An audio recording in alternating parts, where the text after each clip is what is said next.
Israel is not an especially big place. It's a country with a population of about 9.2 million people on about 8,500 square miles. That hasn't stopped the fine state of Israel from blessing the world with numerous notable human beings. Gal Gadot has certainly made a splash. Natalie Portman's been doing her thing for a while now. When it comes to basketball, specifically as it pertains to the NBA, an Israeli presence has been somewhat lacking over the years. And that is the chief reason that the hopeful hoop eyes of a nation have turned to a skilled 19-year-old named Deni Avdija. Deni is considered the greatest Israeli prospect of all time, but can he actually play? Step into my office. Let's talk about it.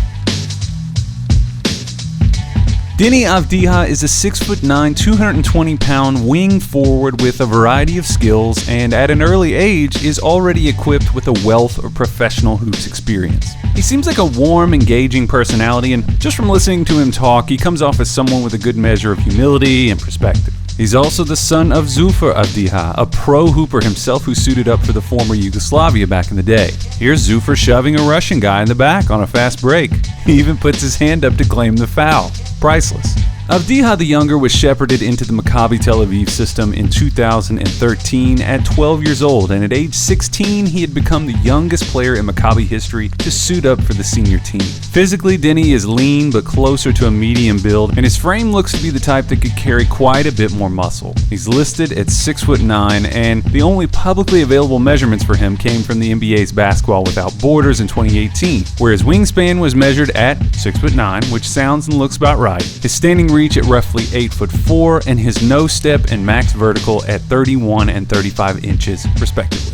Overall, I think Avdija moves well. We've had the 6'9" and 6'10" stretch fours that are a bit stiffer in the hips, but Deni is more on the agile side. With a head of steam, he can raise an eyebrow with his ability to elevate, but from a resting position, both vertically and laterally, he's still not someone that I would categorize as quick twitch. There have been 3 settings to assess Avdija in. He's either playing on the junior Israeli national teams in FIBA, where he carries a much bigger offensive load and is more or less the man, or he's filing into a tight line with Maccabi Tel Aviv in the Israeli Winter League and the much tougher Euro League. To compound that, his limited role and learning curve can make his stats tricky to parse. So to me, that makes Avdija something of a read between the lines guy, which we aim to do.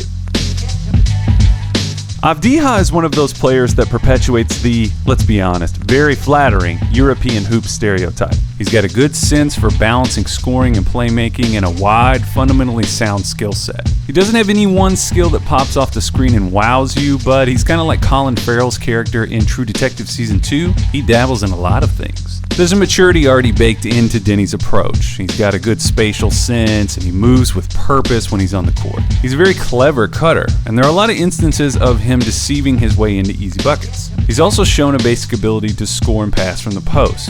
Watch him problem solve here in real time. Deni plays with great energy, he gives consistent effort, and he frequently shows enthusiasm. And his role doesn't seem to dictate his effort level on either side of the ball.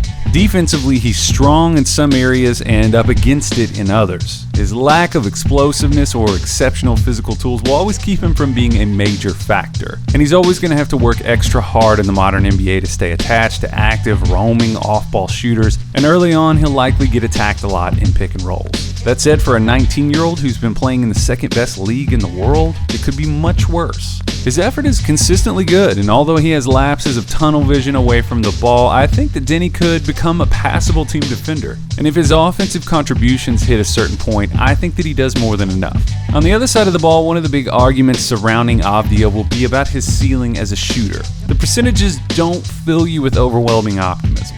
Over half of his offense from Maccabi came on jump shots, and a huge chunk of that came from beyond the three-point line, 91.3% to be exact. At first glance, in catch-and-shoot situations, his shot mechanics don't strike you as particularly alarming. He seems balanced. It's not the quickest shot that you've ever seen, but his release point is high, and watch how high he keeps the ball after he catches it. You rarely see Avdija dip the ball below his ribs when he's going into a shot. It's a shot that sits somewhere between 1 and 2 motions, and there have been videos circulating this summer where it looks like he's working on smoothing the energy transfer from his catch all the way to his release.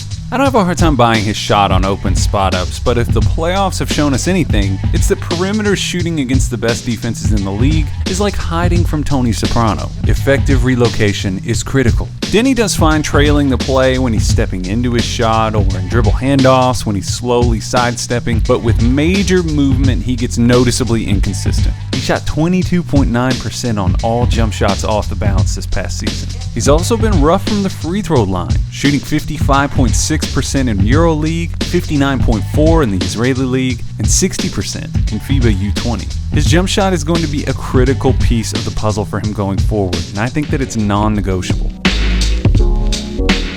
To me, Avdija's most enticing trait has always been his playmaking. He seems to really savor making a great pass. At his size, the glimpses of passing flair are likely filling the heads of GMs with visions of secondary playmakers that could grease their offense. I like that idea too, believe me. Nobody's rambled about big playmakers more than me, but I think that a number of interconnected things have to improve in order for that to happen. First, Deni's got to get to a point where he can better dictate pace with the ball in his hands. This past year, on the occasions when he was given the reins to facilitate, it was common to see Deni unnecessarily sped up in a crowd and forced into situations where his decision-making was compromised. Some of that is alleviated by simply getting game reps against more sophisticated schemes, but I think that added strength and improved ball handling are going to be critical. He often plays like he's surprised or inconvenienced by the contact.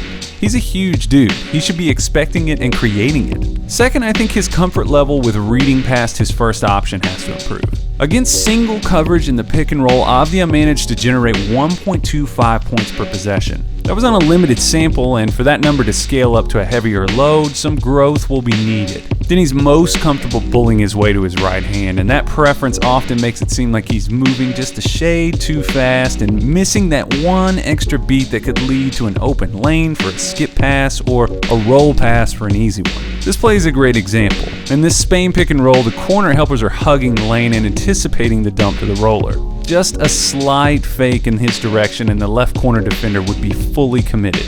That should be a skip pass for a three.